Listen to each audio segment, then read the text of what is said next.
नमस्कार शेतकरी बांधवांनो, कृषी साथीमध्ये तुमचं खूप खूप स्वागत आहे. सध्या सोयाबीनचा बाजार चांगलाच तापलाय. दर वाढतायत, पण एक मोठं कोडं आपल्या सगळ्यांसमोर आहे. या वाढलेल्या दरांचा फायदा खरंच आपल्यापर्यंत पोहोचतोय का, की सगळा पैसा मधल्यामध्येच गायब होतोय? आज आपण याच प्रश्नाचं उत्तर अगदी सोप्या भाषेत शोधणार आहोत. त्यामुळे पुढे जाण्याआधी आपल्या कृषी साथी चॅनलला सबस्क्राईब करायला विसरू नका, म्हणजे असे महत्त्वाचे विषय तुमच्यापर्यंत सगळ्यात आधी पोहोचतील. तर मग आज प्रत्येक सोयाबीन उत्पादकाच्या मनात हाच एक प्रश्न आहे. आपल्या घामाचं सोयाबीन विकायचं तरी कुठे? सरकारी खरेदी केंद्रावर की खुल्या बाजारात? आपल्यासमोर ना आता दोन स्पष्ट रस्ते आहेत. एक आहे सरकारी हमीचा, जिथे भाव तर पक्का मिळतो, आणि दुसरा आहे बाजाराच्या वेगाचा, जिथे पैसे लगेच मिळतात पण दरांची खात्री नसते.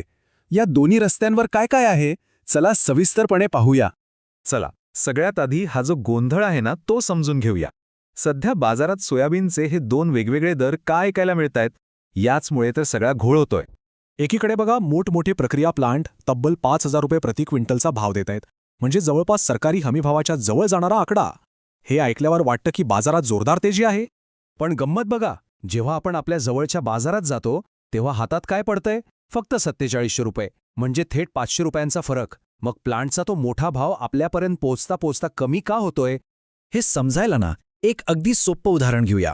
समजा एक गळकी बादली आहे. वरून म्हणजे प्लांटकडून 5,200 रुपयांचं पाणी ओतलं जातंय, पण ते पाणी तळाशी म्हणजे आपल्या बाजारापर्यंत येईपर्यंत वाटेतल्या गळतीमुळे आणि वेळेमुळे कमी होतं. बाजारात नेमकं हेच होतंय. वरचे दर खाली झिरपायला वेळ लागतोय. ठीक आहे, तर आता आपण पहिला मार्ग बघूया. सरकारला हमी भावाने सोयाबीन विकण्याचा. यात भावाची पक्की हमी आहे, पण हा रस्ता सरळ नाहीये, त्यात अडथळ्यांची शर्यत आहे. या रस्त्याचं सगळ्यात मोठं आकर्षण म्हणजे हा आकडा 5328 रुपये प्रति क्विंटल.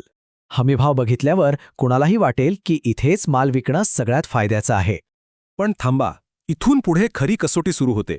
हा चांगला भाव मिळवणं म्हणजे एक दिव्यच आहे. पहिली अडचण, खरेदीची प्रक्रिया इतकी हळू आहे की विचारायची सोय नाही. दुसरी अडचण, नोंदणी करायला जावं तर सर्व्हरच बसलेला असतो. तिसरी अडचण, बारदान म्हणजे पोती, तीच मिळत नाहीत. आणि समजा हे सगळं पार करून गाडी गोदामापर्यंत पोहोचलीच तर माल उतरवायला 4-4, 5-5 दिवस रांगेत ताटकळत उभं राहावं लागतंय. आणि या सगळ्यातून सुटल्यावर पैसे कधी हातात येतील याची काहीच गॅरंटी नाही. आणि हे आकडे बघा, हे आकडेच सगळं काही सांगतायत. सरकारी खरेदीचं जे लक्ष्य आहे ना, त्यातलं अजून 80% काम बाकी आहे. आत्तापर्यंत फक्त 20% खरेदी झाली आहे. म्हणजे विचार करा किती संथ कारभार आहे. आणि हो, एक सगळ्यात महत्त्वाची गोष्ट, ही तारीख डोक्यात ठेवा. 12 फेब्रुवारी ही सरकारी खरेदीची शेवटची तारीख आहे. म्हणजे निर्णय घ्यायला आपल्याकडे जास्त वेळ नाहीये. बरं, हा झाला सरकारी खरेदीचा मार्ग, जिथे हमी आहे पण त्रासही भरपूर आहे. आता आपण दुसऱ्या रस्त्याकडे वळूया, खुला बाजार. सध्या बाजारात तेजी का आलीये, दर का वाढत आहेत, त्याची 3 मुख्य कारणं आहेत. या तेजीमागचं गणित समजून घ्यायचं असेल तर आपल्याला 3 राज्यांमध्ये काय चाललंय ते बघावं लागेल. 1. मध्य प्रदेशातल्या शेतकऱ्यांनी अजून भाव वाढेल या आशेनं माल रोखून धरलाय. 2. महाराष्ट्रातला बराचसा माल सरकारी केंद्रांकडे गेलाय, त्यामुळे बाजारात आवक कमी झालीय. आणि 3. राजस्थानमध्ये यंदा सोयाबीनचं उत्पादनच कमी झालंय. म्हणजे काय, बाजारात माल कमी आहे त्यामुळे दर वाढतायत. साधं सोपं गणित आहे. आता आपण या सगळ्या चर्चेच्या सगळ्यात महत्त्वाच्या भागाकडे येतोय. एक असा आकडा जो तुमचा निर्णय घेण्यासाठी निर्णायक ठरू शकतो. निर्णय घ्यायच्या आधी फक्त ही तुलना एकदा बघा. सरकारी खरेदीत 5328 रुपये भाव पक्का आहे, पण पैसे उशिरा आणि प्रक्रिया खूप किचकट. दुसरीकडे खुल्या बाजारात भाव कमी जास्त होतो, पण पैसे लगेच हातात येतात आणि प्रक्रिया सोपी आहे. निवड आपल्याला करायची आहे. जास्त भाव आणि डोक्याला ताप, की थोडा कमी भाव पण मनःशांती आणि रोकडा पैसा. आणि तो निर्णायक आकडा आहे 5,000 रुपये. बाजार विश्लेषक याला टिपिंग पॉइंट म्हणत आहेत. तज्ज्ञ काय म्हणतायत माहितीये? ते म्हणतात की ज्या क्षणी खुल्या बाजारातला भाव 5,000 रुपयांचा टप्पा ओलांडेल त्या क्षणी अनेक शेतकरी विचार करतील की सरकारी खरेदीच्या त्रासापेक्षा खुल्या बाजारात विकलेलं परवडलं, कारण थोडा कमी भाव मिळाला तरी चालेल पण डोक्याचा ताप नको आणि पैसे लगेच हातात हवेत.